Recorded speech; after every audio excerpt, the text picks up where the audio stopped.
داؤد علیہ السلام کے زبور میں دو معجزات تھے، ایک خوش آوازی اور ایک اجلت، تیز پڑھنا۔ علماء نے لکھا ہے کہ تراویح میں فرضوں کی طرح پڑھنا مکروہ ہے، لوگ تنگ ہو جائیں گے، اور فرضوں میں تراویح کی طرح پڑھنا نامناسب ہے۔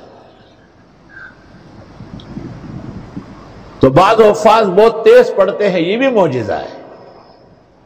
اٹک کے پاس ایک دو بھائی پڑھتے تھے، ایک ہی رات میں 15 پارے، سحری کے وقت قرآن ختم، میں بھی شریک ہوا۔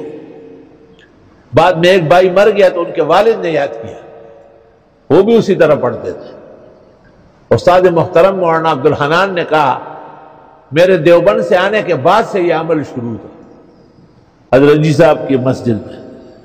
وَآتَيْنَا دَاوُودَ زَبُورًا، اماد الدین ابن کثیر نے ایک کتاب لکھی ہے فضائل القرآن، اس میں بیشتر لوگ لکھے ہیں جنہوں نے جلدی قرآن پڑھا ہے۔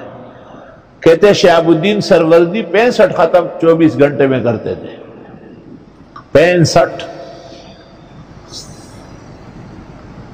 شان ورشا کہتے ہیں ہمیں معتبر ذرائع سے پتہ چلا کہ شاہ اسماعیل عصر کے بعد شروع کرتے تھے اور مغرب کی اذان تک قرآن پورا کرتے تھے۔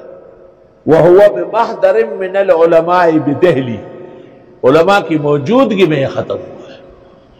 یہ کرامت ہے، اللہ تعالیٰ بعض لوگوں کے لیے آسان کر دیتے ہیں۔